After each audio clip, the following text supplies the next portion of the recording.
par. Itlog.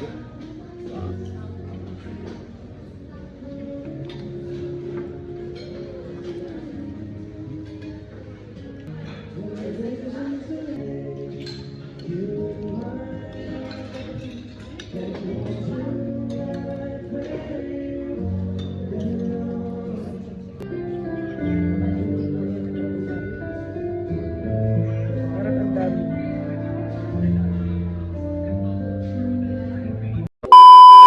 Ako si Lou.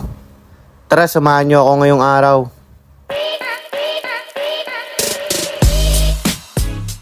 So yo, what up mga par? Alam nyo na, walang iba. Nandito na naman tayo sa panibago nating vlog. And gaya ng nakita nyo sa thumbnail, matik food trip na naman to pa. Kaya kung saan nga may masarap, dapat pinupuntahan. And yun na nga mga par, meron ako ituturo sa inyong masarap na kainan dito banda to sa may San Isidro. They are located here sa G1 Station sa Ultra Mega San Isidro, Rodriguez, Rizal. And ito nga pala yung Vera and Basuti Asian Cuisine Montalban. Itong bagong food tripan natin mga pares, hindi lang sila Filipino food, so meron din sila dito mga Japanese cuisine. Na-sure akong isa din sa mga cravings mo, kaya without further ado, tara puntahan na natin to par. Unang-una kong napansin dito is napakalaki ng parking nila, so kung nakakotse kayo o nakamotor, sureball na meron kayong parking dito mga par. And yun, located din pala sila sa mismong second floor mga par, so tara na, puntahan na natin to, let's go! Pagpasok mo, talagang hindi mo na kailangan lumabas ng Montalban, meron na tayong panglaban sa mga magagandang restaurant sa Manila. Napakaganda ng ambience, napaka-cozy nung place, and super Instagrammable dito mga par. And super relaxing nung place mga par. So yan, meron din pala silang parang photo booth style dito mga par. So be it kung may birthday sa inyo or may special occasion, isa to sa mga marerecommend ko kasi napakaganda talaga nung place mga par. Siguro napapaisip na kayo ngayon sa sobrang ganda nung place, baka napakamahal dito, pero magtataka kayo kasi talagang napakaabot kaya dito mga par. Hindi ganun kamahalan yung mga presyo nila dito, and talagang affordable. Meron din sila dito mga solo orders, mga pambarkada, and hindi kayo matatalo sa serving kasi talagang napakarami. So yan, maya lang dumating na yung mga order natin mga par. Gaya ng sabi ko sa inyo, meron sila dito mga short orders, gaya ng mga silog na yan. So ang in-order namin dyan is bang silog, yung top silog, at yung kanilang best seller na to silog mga par. Umorder din kami dito ng kanilang special fried rice, and syempre umorder din kami dito ng best seller nilang California Maki na hindi pwede mawala sa mga Japanese cuisine mga par. And syempre, umorder din tayo dyan ng mga Filipino cuisine food nila. Syempre, yan yung mga comfort food natin mga par na hindi pwede mawala sa ating hapagkainan mga par. So kita nyo naman yung serving kung gaano karami yan. Talagang napakarami par. Talagang walang talo talaga sa serving nila dito, and super babait pa ng mga crew nila dyan mga par. And lalong-lalo na hindi natin pwedeng palagpasin tong special bulalo nila mga par. So kita nyo naman yan kung gaano ka-solid yan. And sinabayan na rin natin ng mga ramen yan mga par para mabalance yung food selection natin ngayong gabi. And yan nga pala yung mga in-order natin dito mga par. Kitang-kita nyo naman, walang-wala kang talo sa serving ng food nila gaya ng sinasabi ko sa inyo. Talagang napakarami ng serving nila dito mga par, and napakasarap. So syempre, maya-maya lang, syempre tikiman time na to mga par. Tuna na natin dyan yung ating favorite na top silog mga par. So grabe yan, sobrang sarap. Kitang-kita nyo naman sa video. Talagang napaka-tender ng beef meat nila dyan. And yan, next naman natin itong beef broccoli na bukod dun sa super sarap na karne ng baka is napaka-fresh pa ng broccoli dyan mga par. So sobrang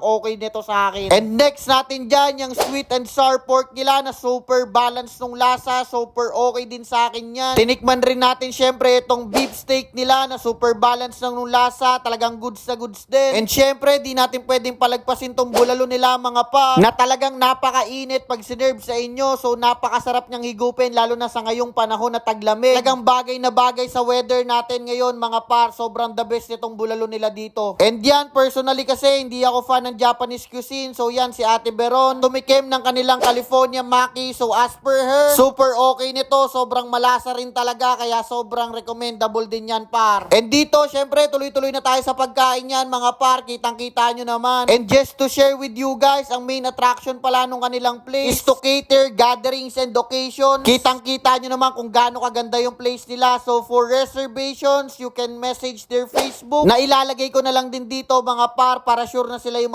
message nyo. And sure na mabubook nyo yung mga reservation nyo sa kanila mga par. Yun, syempre maya-maya lang after natin sa mga heavy meal. So ito, tinikman naman nila yung ramen mga par. And as per them, talagang napaka-solid nito, napakalasa. Pwedeng ipanglaban sa mga Manila restaurant na nag-o-offer ng same ramen at a high cost mga par. So sobrang okay talaga dito, promise. Bukod sa mura na, talagang okay na okay yung lasa and yung place talagang goods na goods. Talagang hindi kayo mapapahiya dito mga par. Sobrang okay ng place nila. And bukod pa sa masasarap na pagkain and affordable prices, meron pa silang paganyan. So photo booth style siya, lalo na pag may mga occasions, may mga birthday sa inyo, free nyo lang magagamit yan mga par. And pwede kayo mag-picture dyan mga par. So sobrang okay niyan, sobrang plus points din sa atin. So all in all, i-rate ko to ng 10/10 mga par. And kung naghahanap kayo ng place para sa mga occasions nyo, isa to sa mga marerecommend ko. And again, isa to sa mga must try food nyo dito sa Montalban mga par, na talagang sasabay sa mga pangmalakasang fine dining sa Manila. So siguro dito ko na lang tatapusin tong vlog mga par. See you sa next vlog!